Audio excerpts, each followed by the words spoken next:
Assalamualaikum warahmatullahi wabarakatuh. Anak soleh-soleha siswa-siswi SD Harunia kelas 6.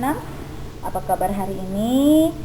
Semoga kalian dalam keadaan sehat, senantiasa ceria dan bersemangat untuk mengikuti pelajaran hari ini yang merupakan pelajaran lanjutan dari video sebelumnya.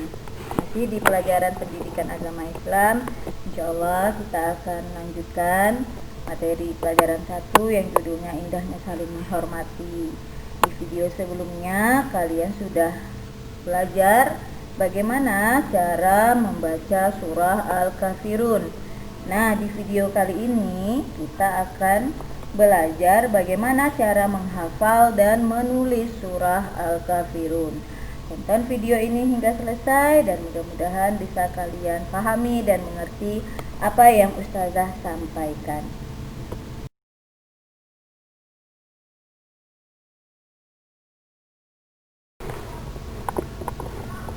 Baik, yang pertama kita akan bahas mengenai cara menulis surah Al-Kafirun.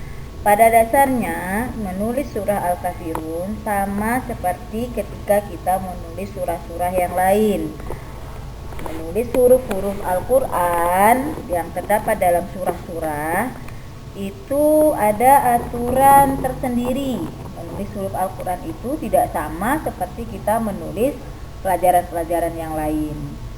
Nah, menulis huruf Al-Quran harus kita lakukan dengan baik dan benar. Karena menulis huruf Al-Quran, satu huruf yang kalian tulis maka akan memperoleh ilmu dan keterampilan serta pahala dari Allah Subhanahu wa Ta'ala. Menulis huruf Al-Quran sebenarnya tidaklah sulit, asalkan kalian rajin dan teliti serta penuh kesabaran. Dalam menulis huruf-huruf Al-Quran, sebaiknya memperhatikan letak huruf-hurufnya. Kenapa? Karena ada huruf yang ditulis di atas garis buku, ada pula huruf yang ditulis memotong garis buku. Nah, ini maksudnya adalah ada huruf yang ditulisnya, kalau dalam buku tulis itu ada garis, nah ada yang letaknya di atas, ada juga yang pertengahan garis bukunya. Nah, itu kenapa tadi di awal Ustazah bilang bahwa menulis huruf Al-Quran itu tidaklah sama seperti kita menulis yang lain. Dia punya aturan tersendiri.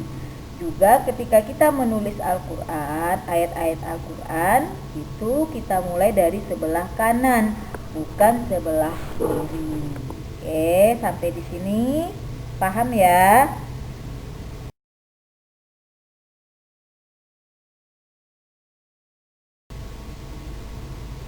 Kita lanjut. Yang berikutnya, agar tulisan kita benar dan baik, maka sebaiknya juga harus memperhatikan huruf-huruf yang bisa disambung dan bagaimana bentuknya ketika berada di awal, di tengah, dan di akhir sebuah ayat Al-Quran. Kenapa? Karena setiap huruf itu berbeda ketika dia berada di awal, ketika dia berada di tengah, dan di akhir sebuah kalimat Al-Quran. Dan bagaimana penyambungannya itu juga tidak sama satu huruf dengan huruf yang lainnya. Nah, ini yang harus kalian pahami. Misalnya huruf alif, ketika dia berdiri sendiri seperti apa? Ketika dia disambung seperti apa? Bagaimana bentuk huruf alif ketika berada di awal, di tengah, dan di akhir? Nah, itu harus dipelajari dengan baik, dengan mahir, supaya ketika nanti kalian menulis huruf-huruf Al-Quran, kalian sudah tidak lagi melakukan kesalahan dalam menulis huruf Al-Quran. Karena ketika kita salah menulis huruf Al-Quran, maka akan berakibat fatal, yaitu bisa salah artinya. Kalau sudah salah artinya, nanti bisa menyebabkan sebuah kesalahpahaman dalam arti yang kita bisa juga berdosa karena salah menulis huruf Al-Quran.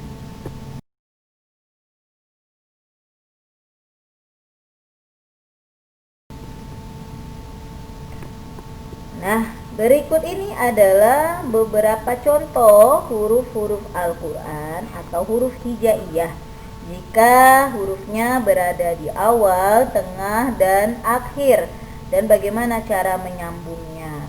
Ini tidak semua huruf Al-Quran ya, tidak semua huruf hijaiyah dari alif sampai ya. Ini hanya beberapa saja sebagai contoh. Nah, di dalam tabel ini sudah tertera bagaimana cara menulis misalnya huruf lam. Bagaimana ketika dia berdiri sendiri atau huruf aslinya, kemudian bagaimana huruf lam ketika berada di awal, bagaimana huruf lam ketika berada di tengah, dan juga bagaimana huruf lam ketika berada di akhir. Juga cara menyambung huruf lam. Nah, di sini sudah kalian lihat, kalian bisa lihat lagi yang lain-lainnya. Kemudian di bawahnya ada dua huruf, yaitu huruf waw dan huruf ro.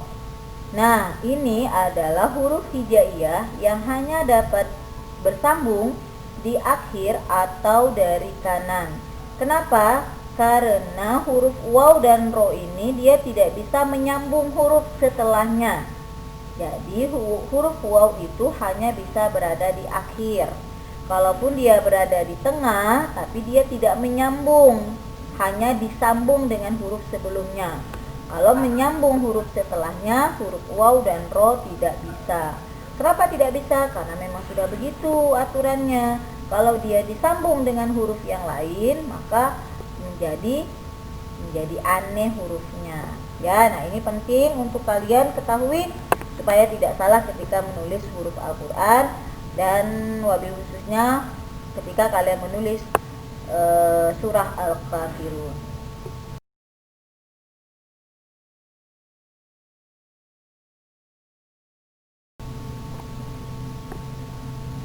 Baik, setelah tadi kita belajar bagaimana cara menulis huruf hijaiyah atau huruf Al-Quran untuk penulisan surah Al-Kafirun, maka selanjutnya kita belajar bagaimana cara kita menghafal surah Al-Kafirun. Nah, sebelumnya perlu kalian ketahui bahwa membaca Al-Quran merupakan ibadah yang sangat besar pahalanya di sisi Allah. Terlebih jika seorang muslim mampu menghafal ayat-ayat Al-Quran, maka Allah Subhanahu wa ta'ala akan memberikan kedudukan istimewa kepada penghafal Al-Quran. Oleh karena itu, kalian harus mulai berlatih menghafal Al-Quran, meskipun dengan perlahan-lahan. Menghafal Al-Quran itu, terutama surah Al-Kafirun, kalian bisa lakukan dengan mulai membaca ayat per ayat secara berulang-ulang. Jadi kalian mulai misalnya dari ayat yang pertama di surah Al-Kafirun, Qul ya ayyuhal kafirun. Diulang-ulang sampai kalian benar-benar lancar dan tanpa salah. Kalau sudah lancar, lanjut ke ayat berikutnya. Begitu seterusnya sampai dengan ayat terakhir dalam surah Al-Kafirun. Jika sudah lancar, kalian ulang dari ayat pertama sampai ayat terakhir sampai benar-benar tidak ada salah. Ketika sudah mahir menghafal surah Al-Kafirun, maka kalian boleh mencoba untuk menguji hafalan kalian itu dengan bantuan orang tua di rumah, boleh ayah atau ibunya atau saudara yang ada di rumah. Nah, ini adalah salah satu cara bagaimana kalian bisa menjaga hafalan surah Al-Kafirun dan juga surah-surah yang lain senantiasa teringat dan tidak terlupakan. Baik anak-anak, untuk sementara videonya sampai di sini dulu tentang menulis dan menghafal surah Al-Kafirun. Semoga bisa kalian pahami dan kalian mengerti, dan semoga kalian bisa mengambil hikmah yang ada di dalam penyampaian di materi hari ini. Kita ketemu lagi di materi berikutnya, masih di pelajaran 1 tentang makna dari surah Al-Kafirun yang akan Ustazah sampaikan di video yang lain. Oke, Ustazah akhiri. Assalamualaikum warahmatullahi wabarakatuh.